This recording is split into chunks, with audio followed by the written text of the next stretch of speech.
안녕하세요. 저는 경기도 안산에 사는 78살 박성근입니다. 저는 아주 평범한 삶을 살고 있었습니다.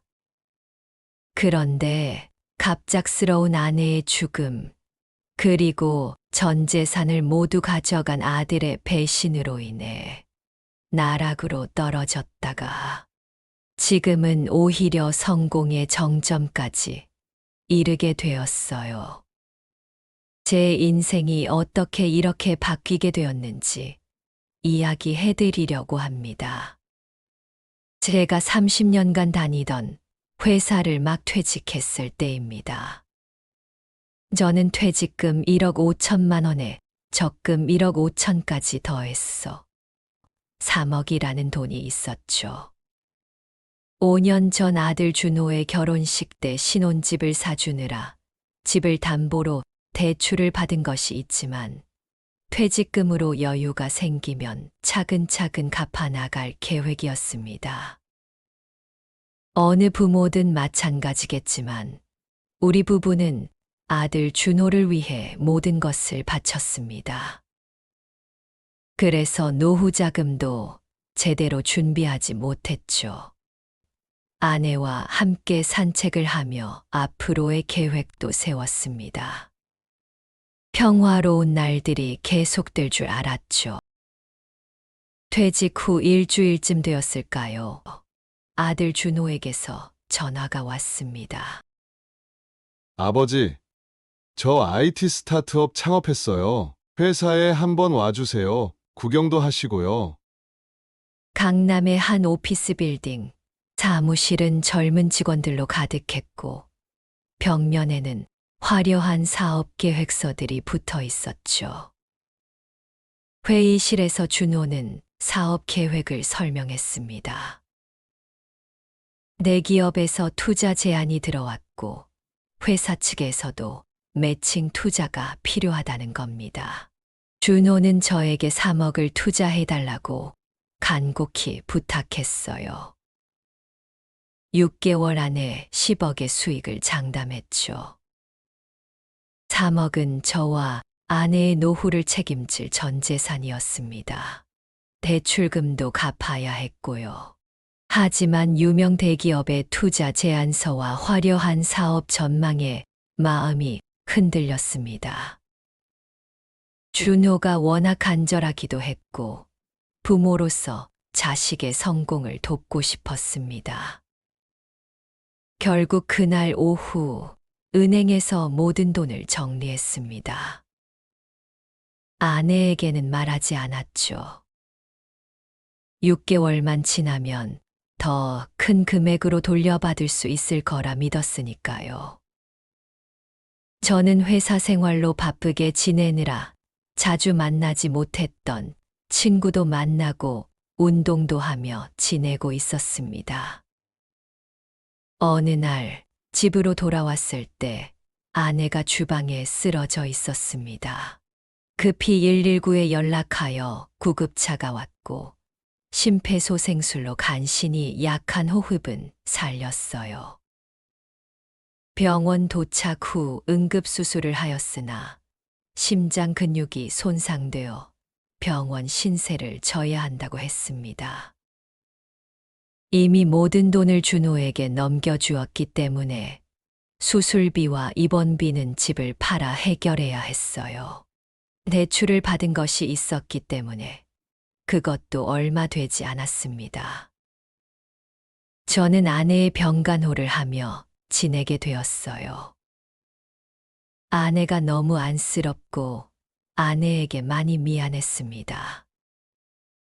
이제야 둘이서 오손도손 시간을 많이 보낼 수 있게 되었는데 평생 남편과 자식 뒷바라지만 하다가 이렇게 되었으니까요. 그렇게 석 달을 보내고 결국 아내는 세상을 떠났습니다. 장례식장에서 준호는 저와 함께 아내의 곁을 지켰습니다. 하지만 아들의 눈빛에는 불안함이 가득했고 누군가와 계속 전화를 주고받으며 초조해하는 모습이었죠. 준호의 지인도 거의 오지 않았고요. 죄송해요, 아버지. 지금은 회사 자금이 얽혀 있어서 장례 비용은 아버지가 좀 내주세요. 라며 준호가 울먹이며 이야기했어요. 결국 얼마 남지 않은 돈으로 조촐하게 장례를 치렀습니다. 장례식이 끝나고 아들은 바쁘다며 서둘러 떠났습니다.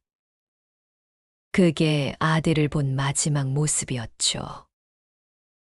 그 후 전화도 문자도 닿지 않았습니다. 불길한 예감의 회사를 찾아갔지만 그곳에는 임대문의 라는 종이만 덩그러니 붙어 있었습니다. 임대해 주었던 건물주의 말로는 회사는 석 달 전부터 월세도 밀린 상태였다고 합니다. 아들의 집을 찾아갔지만 이미 이사를 간 뒤였죠. 아내의 유품을 정리하다 수첩을 발견했어요. 노후에 저와 함께 하고 싶은 일, 가고 싶은 여행지들이 빼곡히 적혀 있었죠. 그 수첩을 보며 한없이 울었습니다. 저는 하루아침에 모든 것을 잃었습니다. 남은 재산을 모두 아들에게 주었고, 집을 팔고 남은 돈은 아내 병원비와 장례비로 모두 쓰고 빈털터리가 되었죠. 아들은 연락조차 되지 않았고요. 아들이 걱정이 되기도 했지만 원망스러움도 컸습니다.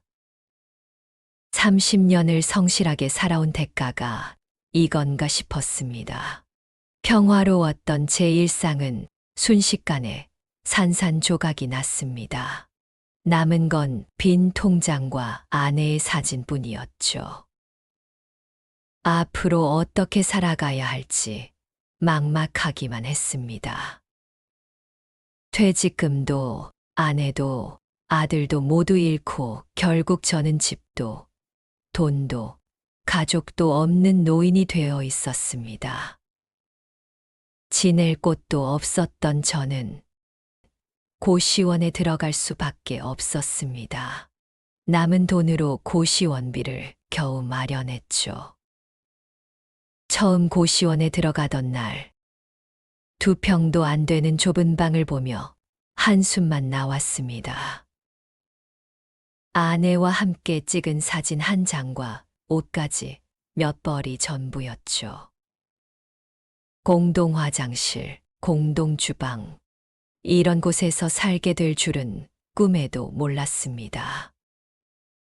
모든 일이 있고 나서 저는 며칠을 멍하니 고시원 방에만 있었습니다. 아내가 쓰러지던 날 내가 외출을 하지 않았다면 아내가 하늘로 떠나지 않았을 텐데 하는 자책과 아들에게 전 재산을 준 것에 대한 후회로 정신을 차릴 수가 없었습니다.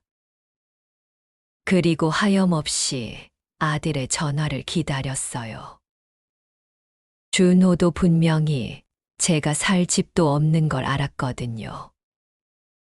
밤이면 아내의 사진을 보며 이야기를 했습니다.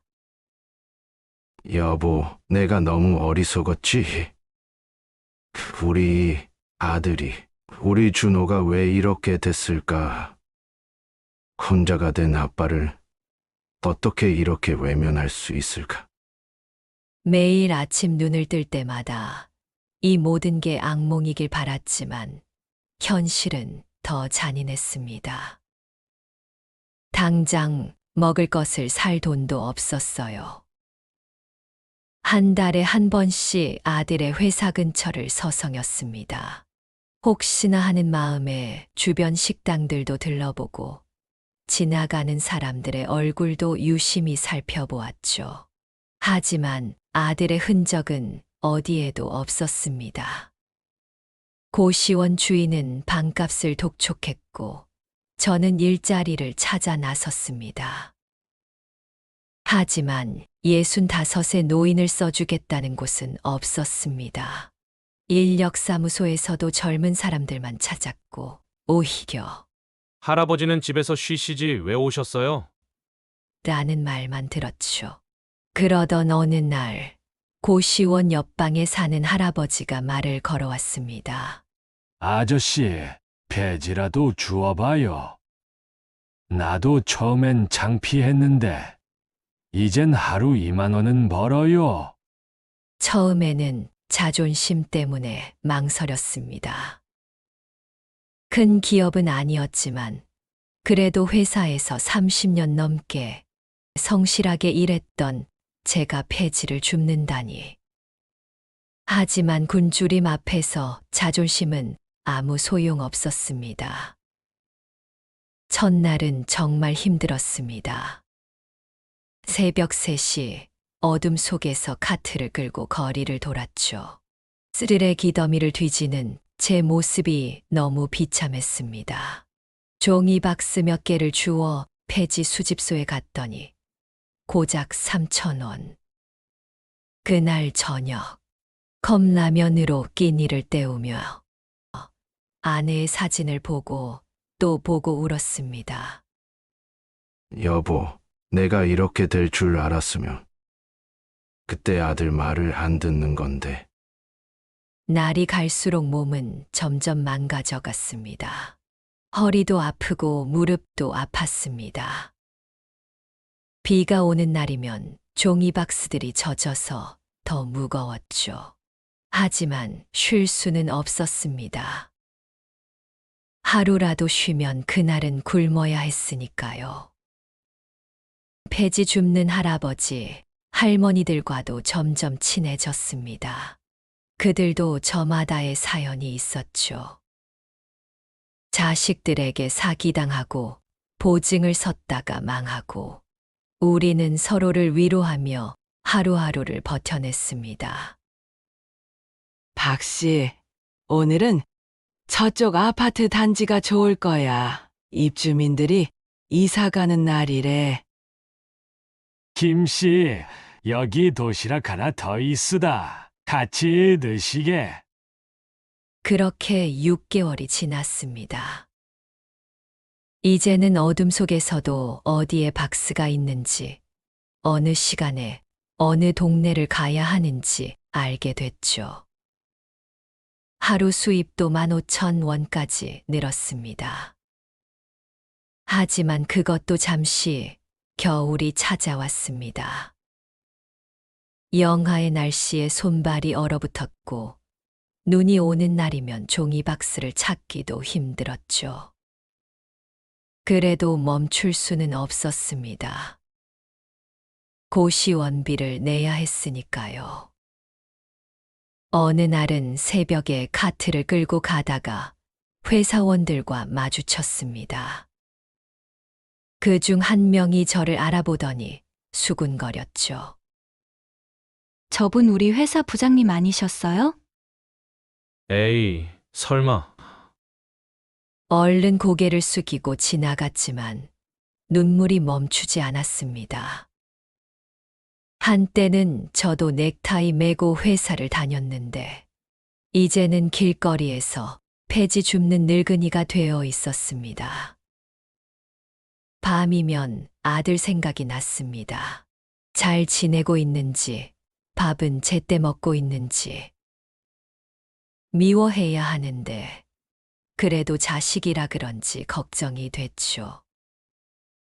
가끔은 꿈에서라도 만났으면 좋겠다는 생각을 했습니다. 고시원 방에서 라면을 끓여 먹으며 창밖을 바라보곤 했습니다. 눈이 내리는 밤이면 더욱 외로웠죠. 아내가 살아 있었다면, 아들이 잠적하지 않았다면 하는 생각에 밤잠을 설쳤습니다. 그날도 평소처럼 새벽 3시에 일어나 리어카를 끌고 나왔습니다.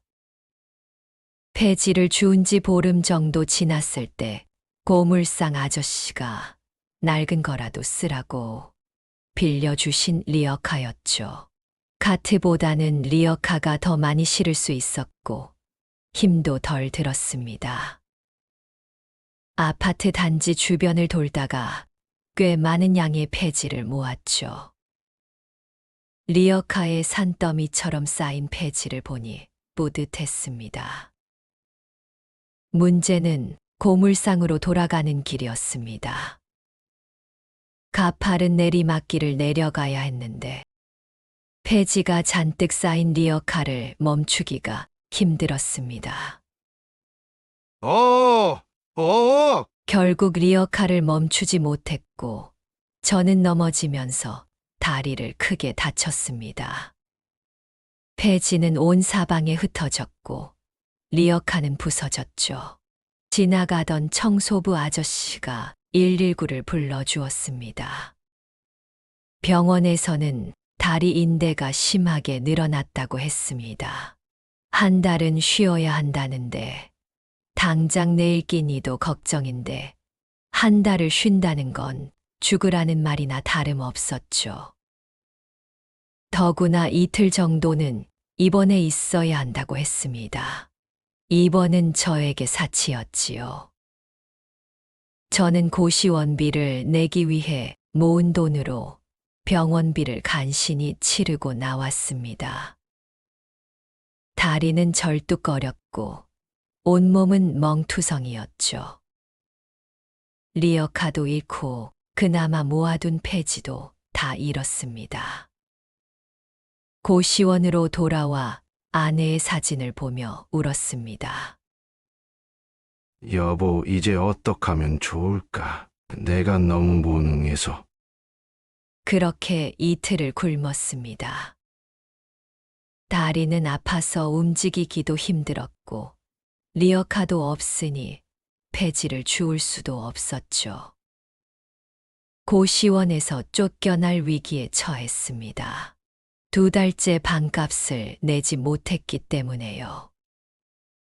폐지를 주어도 하루에 10,000원 남짓, 끼니를 해결하기도 빠듯했죠. 아저씨, 이번 주까지만 기다려드릴게요. 다른 손님도 기다리시니까.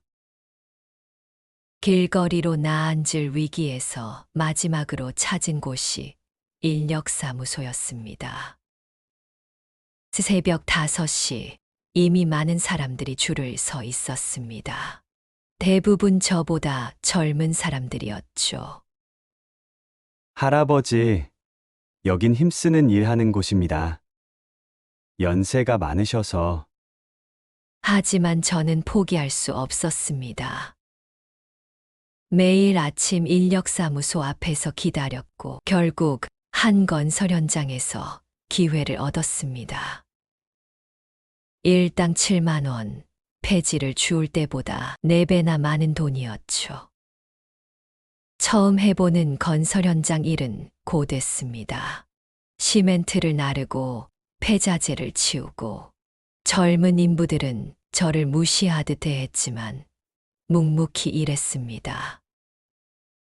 저녁이면 온몸이 쑤시고 아팠지만 따뜻한 잠자리가 있다는 것만으로도 감사했습니다.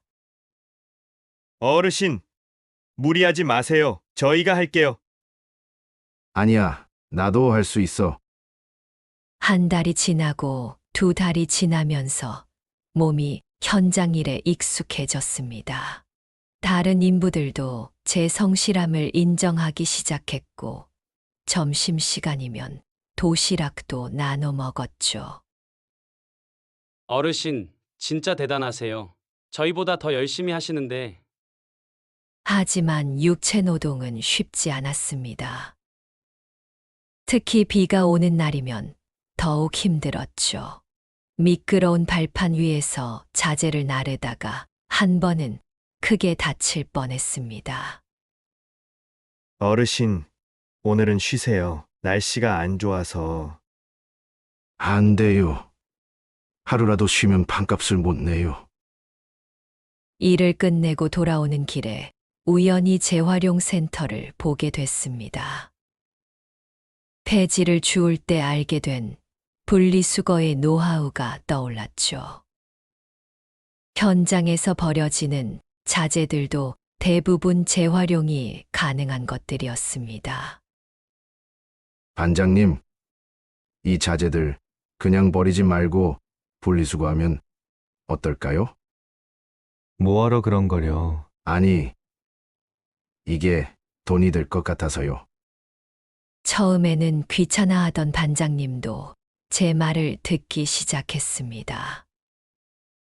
분리수거를 하니 처리 비용도 줄고 오히려 수익이 생기기 시작했죠. 어르신 덕분에 이번 달 처리 비용이 절반은 줄었어요. 그렇게 6개월이 지났습니다. 이제는 건설 현장의 폐기물 처리를 전담하게 됐고 일당도 10만 원으로 올랐습니다. 고시원에서 조금 더 나은 월세방으로 옮길 수 있었죠. 하지만 여전히 불안했습니다. 나이가 더 들면 이런 힘든 일도 못할 텐데. 그때 문득 떠올랐습니다. 폐지를 주었던 경험, 건설 현장의 폐기물 처리 경험, 이걸 활용할 수 있지 않을까.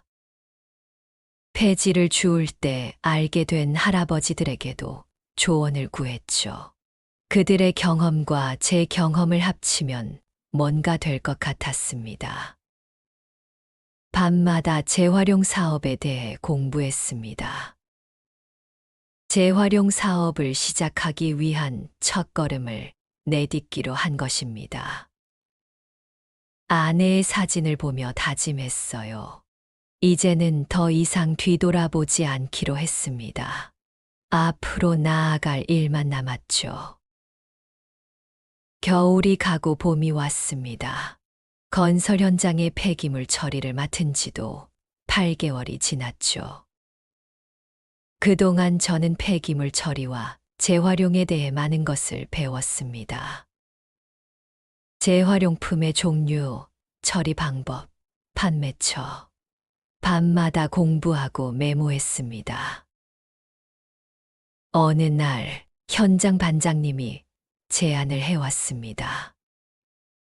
어르신, 우리 현장만이 아니라 다른 현장의 폐기물도 처리해 보시는 게 어떠세요? 그 말을 듣고 용기를 냈습니다. 주변 건설 현장을 찾아다니며 폐기물 처리를 제안했죠. 처음에는 대부분 거절했지만 한 곳에서 기회를 얻었습니다. 아저씨가 직접 분류해서 처리한다고요? 그럼 한번 맡겨볼게요. 폐지를 주울 때의 경험이 큰 도움이 됐습니다. 어떤 자재가 얼마에 팔리는지, 어디에 팔아야 하는지, 그동안의 노하우를 모두 활용했죠. 한 현장, 두 현장, 점차 일이 늘어났습니다. 일이 많아지자 예전에 함께 폐지를 주웠던 할아버지들을 찾아갔습니다. 저랑 같이 일하시지 않으시겠어요? 월급 드릴게요. 김씨 할아버지와 이씨 할아버지를 설득해 함께하기로 했습니다. 3명이 시작한 작은 재활용 수거팀이었죠. 그분들도 저처럼 폐지 수집의 경험이 있어서 일을 잘 하셨죠. 우리는 새벽 3시면 어김없이 일을 시작했습니다.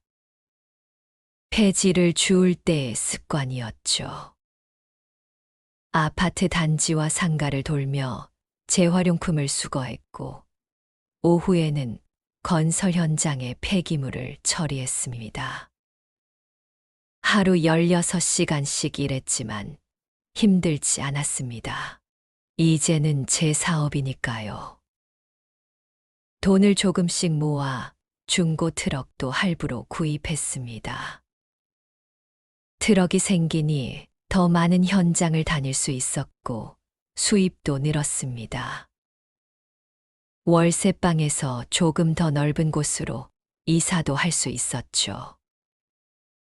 박 사장, 우리 좀 다르게 해봅시다. 제대로 분리해서 팔아봅시다. 김씨 할아버지의 제안이었습니다. 우리는 수거한 재활용품을 종류별로 꼼꼼히 분류했습니다. 플라스틱, 종이, 고철. 정성껏 분리하니 판매 단가가 훨씬 높았죠. 게다가 분리수거가 잘 된 것을 본 아파트 관리사무소들에서 계약 제의가 들어오기 시작했습니다. 박 사장님, 우리 아파트 재활용품 수거도 맡아주세요. 다른 업체보다 깔끔하게 처리하시더라고요. 하지만 순탄치만은 않았습니다. 큰 재활용 업체들의 견제도 있었고, 가끔은 현장에서 대금 지급이 늦어지기도 했습니다. 또 가끔은 폭력배가 찾아오기도 했죠. 이 동네는 우리 구역이야. 나가! 하지만 우리는 물러서지 않았습니다. 더 일찍 나와서 일하고 더 깨끗하게 처리했죠. 폭력배가 찾아오면 경찰에 신고했고, 관리사무소와 주민들이 우리 편을 들어주었습니다. 그래도 포기하지 않았습니다. 아내의 사진을 보며 매일 밤 다짐했죠. 여보, 이제 조금만 더 견디면 될 것 같아요. 내가 꼭 성공할게요. 1년이 지나자 저희 팀에 소문이 났습니다. 깔끔한 처리와 정확한 분류로 신뢰를 쌓았기 때문입니다. 이제는 현장에서 먼저 연락이 오기 시작했죠. 직원도 10명으로 늘었습니다. 예전에 함께 고생하던 할아버지들이 이제는 팀장이 되어 새로운 직원들을 가르치고 있었죠. 작은 사무실도 얻을 수 있었습니다. 박 사장님, 정말 대단하세요. 1년 만에 이렇게 키우시다니. 하지만 가장 큰 전환점은 따로 있었습니다. 한 건설사 현장 소장님이 저희 일하는 모습을 보더니 제안을 해왔습니다. 박 사장님, 우리 건설사 전체 현장의 폐기물 처리를 맡아주실 수 있습니까? 그 제안은 저희 회사의 규모를 한 단계 키우는 계기가 됐습니다. 직원도 더 뽑아야 했고, 트럭도 더 사야 했죠. 은행 대출도 받았지만, 이번에는 든든한 일감이 있었기에 두렵지 않았습니다. 매일 새벽 사무실에 제일 먼저 나와 직원들을 맞이했습니다. 폐지 줍던 시절의 습관이 남아서인지 아직도 새벽 3시면 눈이 떠졌죠. 하지만 이제는 리어카가 아닌 사무실 책상 앞에 앉아 있습니다. 사장님, 오늘도 일찍 나오셨네요. 그래. 날이 좋으니 현장 한번 둘러보고 가야지. 이제는 제가 다른 이들에게 일자리를 제공하는 위치가 되었습니다.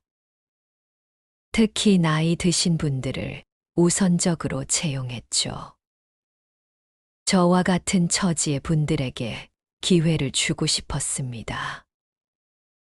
그리고 젊은 사람들은 힘들다고 기피하는 일이었지만 우리 나이 든 사람들은 성실하게 일했습니다.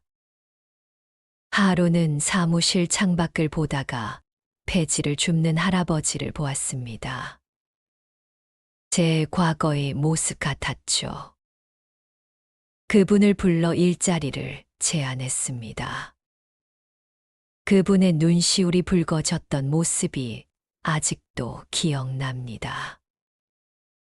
이제는 더 이상 폐지를 주어야 하는 처지는 아니지만 그때의 경험이 오히려 제 인생의 밑거름이 되었습니다. 폐지를 주우며 배운 재활용의 가치, 그리고 그 시절 만난 분들과의 인연이 지금의 저를 만들었습니다. 매일 밤 아내의 사진을 보며 이야기합니다. 여보, 나 이제 조금은 성공한 것 같아요. 당신이 자랑스러워할 만한 사람이 됐나요? 점차 입소문이 나기 시작했습니다. 우리 회사는 단순히 재활용품을 수거하는 것이 아니라 환경을 생각하는 기업이라고요. 한 방송국에서 취재를 왔을 때는 깜짝 놀랐습니다. 폐지 줍는 할아버지에서 재활용 기업의 대표가 되기까지 정말 대단하십니다. 직원이 20명으로 늘어났을 때 제 이름이 박힌 명함도 만들었죠.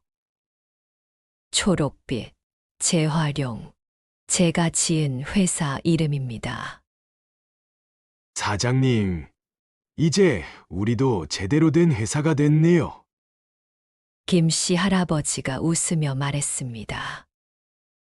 그분은 이제 수거팀 팀장이 되어 있었고, 이씨 할아버지는 분류작업장 책임자가 되었죠. 함께 시작한 사람들이 이제는 각자의 자리에서 책임자가 되어 있었습니다. 매일 저녁 일과를 마치고 사무실에 앉아 장부를 정리하며 생각했습니다. 제가 리어카를 끌고 폐지를 주울 때, 건설 현장에서 일할 때, 폐기물 처리를 할 때, 그 모든 경험이 지금의 밑거름이 되었다고요. 무엇보다 기뻤던 건 저처럼 힘들었던 분들에게 일자리를 줄 수 있다는 것이었습니다.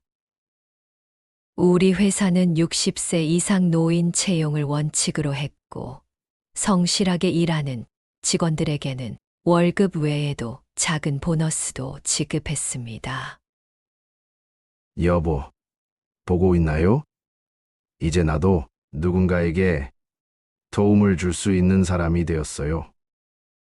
매일 밤 아내의 사진을 보며 이야기했습니다. 이제는 더 이상 절망적이지 않았습니다.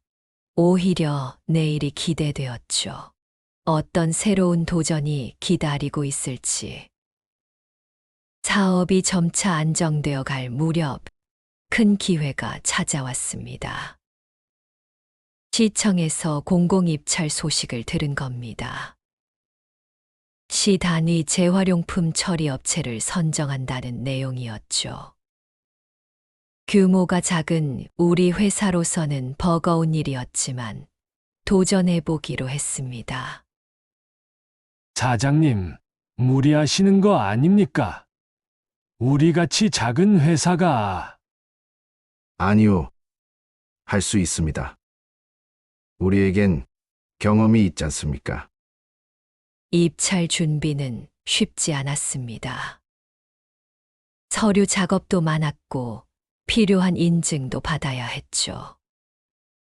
밤새워 사업 계획서를 쓰고 은행 대출도 준비했습니다. 입찰에 필요한 보증금만 해도 5천만 원. 전 재산을 걸어야 하는 모험이었습니다.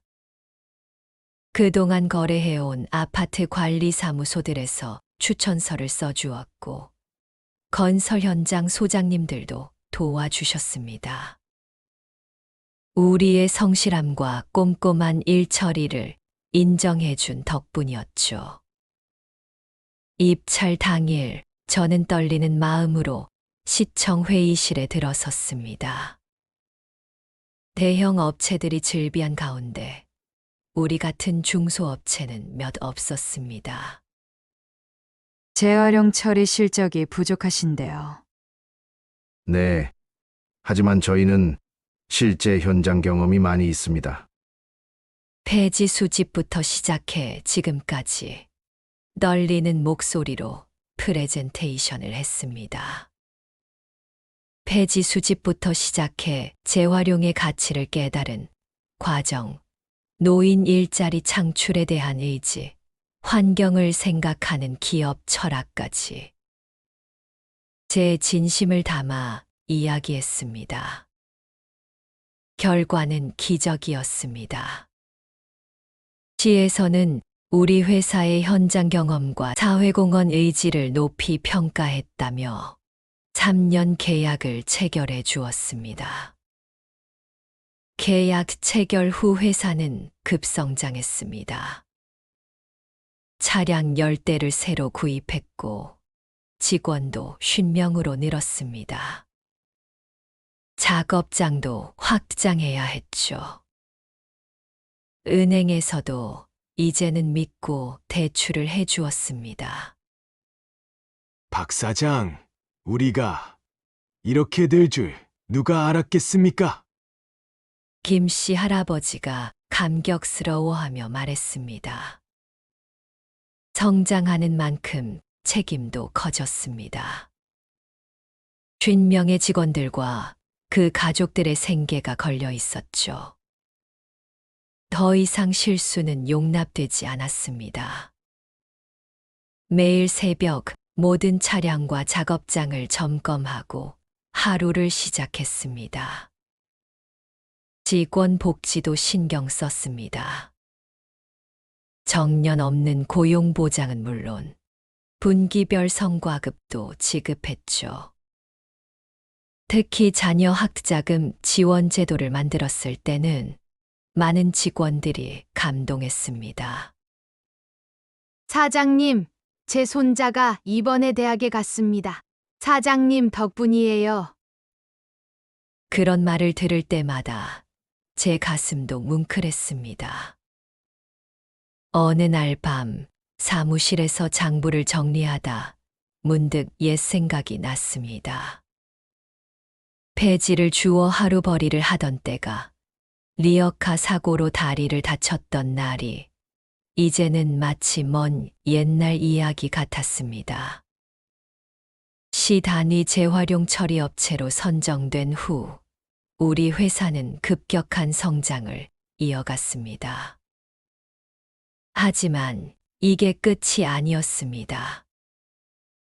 더 큰 꿈이 생겼으니까요. 전국 단위의 재활용 기업으로 성장하는 것, 그리고 더 많은 노인들에게 일자리를 제공하는 것. 그것이 제 새로운 목표가 되었습니다. 첫 시작은 인근 시와의 계약이었습니다. 우리의 실적을 본 옆 도시에서 먼저 제안이 들어왔습니다. 이제는 더 이상 작은 회사가 아니었기에 자신감 있게 계약을 체결했습니다. 직원도 100명이 넘어섰고 차량도 30대로 늘었습니다. 작업장도 2곳으로 늘렸죠. 하지만 저는 한 가지 원칙을 지켰습니다. 노인 채용 우선이라는 원칙이었죠. 우리 회사만의 특별한 시스템도 만들었습니다. 세대 연계 시스템이라고 이름 붙였죠. 오랜 경험이 있는 노인 직원과 젊은 직원을 한 팀으로 묶어 서로의 장점을 살리게 했습니다. 할아버지, 제가 컴퓨터 작업은 도와드릴게요. 대신 현장 노하우는 많이 가르쳐 주세요. 세대 간 소통이 일어나니 업무 효율도 높아졌고 회사 분위기도 더욱 화목해졌습니다. 환경부에서도 우리 회사에 관심을 보였습니다. 노인 일자리 창출과 환경보호를 동시에 실현하는 모범적인 사례라며 정부 지원 대상으로 선정해 주었죠.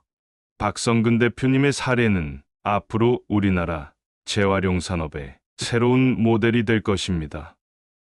정부 지원금으로 최신 재활용 처리 설비도 들였습니다.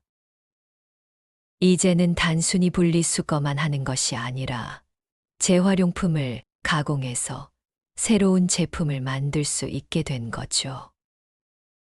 특히 자부심을 느꼈던 것은 빚 나눔 프로젝트였습니다. 노숙자들에게 일자리를 제공하고 자활의 기회를 주는 프로그램이었죠. 제가 그런 어려움을 겪어보았던 사람으로서 그들에게 희망을 주고 싶었습니다. 사장님, 저도 이제 고시원에서 나와 작은 월세방을 구했습니다. 그들의 웃는 얼굴을 볼 때마다 제 과거의 모습이 떠올랐습니다. 이제는 전국 각지에서 우리 회사를 견학하러 옵니다. 노인 일자리 창출의 성공 사례로 소개되면서 많은 기업들이 우리의 시스템을 배우고 싶어 했죠. 매출은 1,000억을 돌파했고 직원은 300명이 되었습니다. 하지만 저는 초심을 잃지 않으려 노력했습니다. 여전히 새벽 3시면 일어나 현장을 둘러보았고 직원들과 함께 식사를 했습니다. 사장님, 이제 편하게 사무실에서만 계시면 되는데. 아니요. 우리의 시작을 잊으면 안 됩니다. 매일 밤 사무실에서 퇴근하기 전 아내의 사진을 봅니다. 여보, 이제 우리 회사가 건국적인 기업이 됐어요. 당신이 있었다면 얼마나 좋았을까?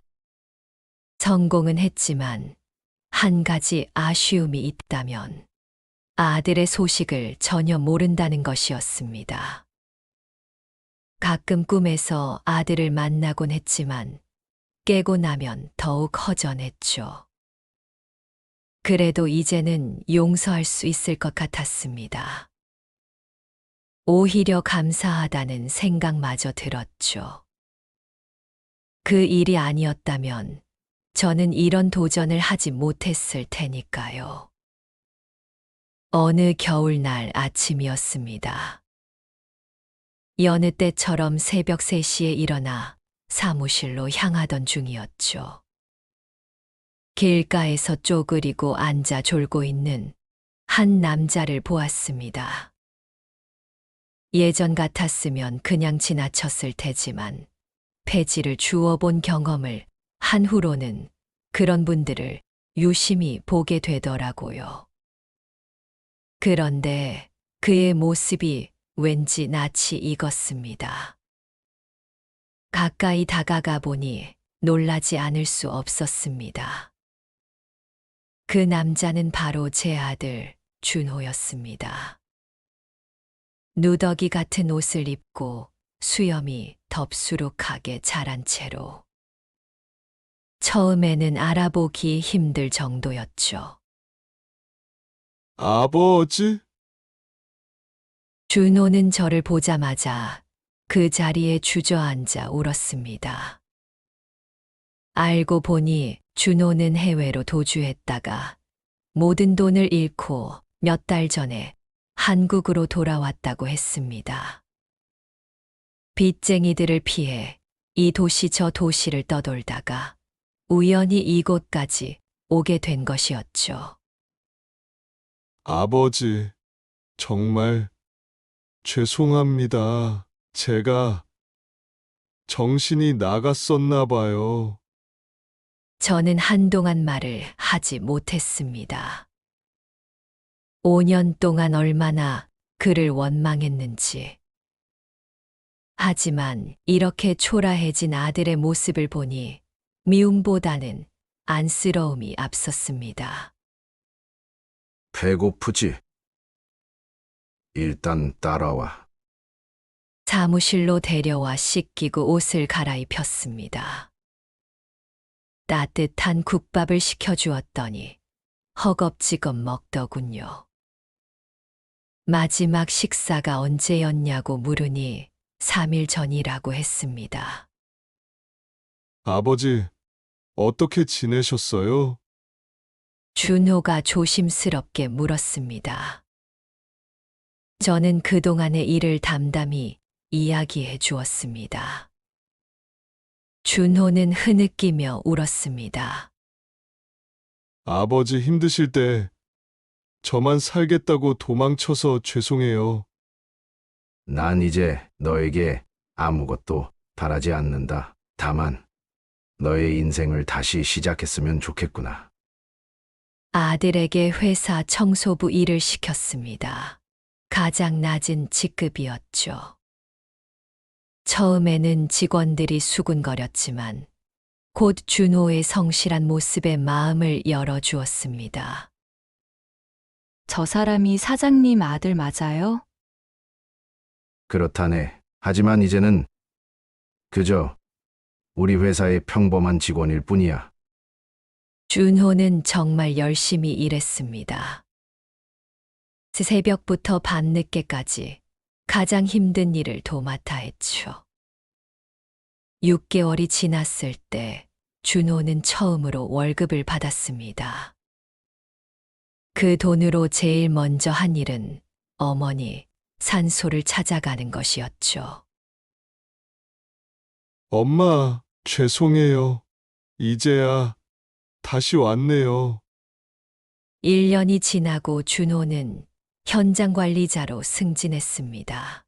자신의 경험을 살려 노숙자들을 위한 일자리 창출 프로그램도 제안했죠. 아버지의 회사가 어떻게 시작되었는지 누구보다 잘 알았으니까요. 이제 우리는 매일 아침 함께 아내의 사진 앞에서 묵념을 합니다. 여보, 이제 우리 가족이 다시 하나가 되었어요. 지켜보고 있는 거지? 이제 준호는 제 오른팔이 되어 회사를 함께 이끌어가고 있습니다. 10년이 지났습니다. 우리 회사는 이제 대한민국 최대 재활용 기업이 되었습니다. 전국 각지에 지점을 두고 1000명이 넘는 직원들과 함께 일하고 있죠. 준호는 이제 능력 있는 경영인이 되었습니다. 빈나눔 재단을 설립해서 노숙자들의 자활을 돕고 노인 일자리 창출에도 앞장서고 있습니다. 자신의 과거 경험을 바탕으로 절망에 빠진 이들에게 희망을 전하는 일을 하고 있죠. 아버지, 제가 그때 잘못한 일이 아버지께는 죄송하지만 어쩌면 오히려 축복이 된 것 같아요. 우리가 이렇게 많은 사람들에게 도움을 줄 수 있게 되었으니까요. 저희 회사는 이제 단순한 재활용 기업이 아닌 사회적 기업의 모범 사례가 되었습니다. 매년 수백 명의 노인들과 노숙자들이 우리 회사를 통해 새 삶을 시작합니다. 얼마 전에는 큰 상도 받았습니다. 대한민국 사회공헌 대상이었죠. 시상식장에서 준호와 함께 상을 받는데 문득 아내 생각이 났습니다. 여보, 우리가 이렇게 성공할 줄 알았나요? 오늘따라 당신이 더 보고 싶네. 이제는 더 이상 슬프지 않습니다. 오히려 감사한 마음뿐이죠. 그 시절의 아픔이 있었기에 우리는 더 많은 이들의 아픔을 이해하고 도울 수 있게 되었으니까요. 우리의 이야기는 이제 많은 사람들에게 희망이 되었습니다. TV에서도 여러 번 다뤄졌고 책으로도 출간되었죠. 폐지 줍는 노인에서 재활용 기업 회장이 되기까지. 제 이야기는 절망에 빠진 이들에게 용기를 주고 있습니다. 지난주에는 한 청년이 저를 찾아왔습니다. 아버지를 사기로 속이고 도망쳤다가 제 이야기를 보고 용기를 내어 돌아가기로 했다고 합니다. 박 회장님 이야기를 보고 용서받을 용기를 얻었습니다. 이제 저는 78이 되었습니다. 하지만 여전히 새벽 3시면 일어나 현장을 둘러봅니다. 그때 그 폐지 줍는 할아버지의 초심을 잃지 않기 위해서죠. 여보, 우리 이제 정말 행복해요. 준호도 잘 되었고 많은 사람들에게 도움도 주고 있어요. 이제 자랑스러운 남편이 된 거 맞지? 이것이 저의 인생 역전 이야기입니다. 절망의 끝에서 시작된 작은 도전이 이렇게 많은 사람들에게 희망이 되리라고는 꿈에도 몰랐습니다. 이제 저는 알고 있습니다. 진정한 성공이란 혼자만의 성공이 아닌 함께하는 성공이라는 것을요. 그리고 인생이란 절망의 끝에서도 다시 시작할 수 있다는 것을요. 여러분들도 힘든 시기를 보내고 계신다면 절대 포기하지 마세요. 인생은 언제나 다시 시작할 수 있습니다. 지금 겪는 어려움이 나중에는 여러분만의 특별한 이야기가 될 수도 있으니까요. 앞으로도 저는 더 많은 분들과 함께 성장하고 더 많은 희망을 나누고 싶습니다. 여러분의 이야기도 꼭 듣고 싶네요. 이 영상이 마음에 드셨다면 구독과 좋아요 부탁드립니다. 여러분의 응원이 저희에게 큰 힘이 됩니다. 다음 영상에서 또 찾아뵙겠습니다. 감사합니다.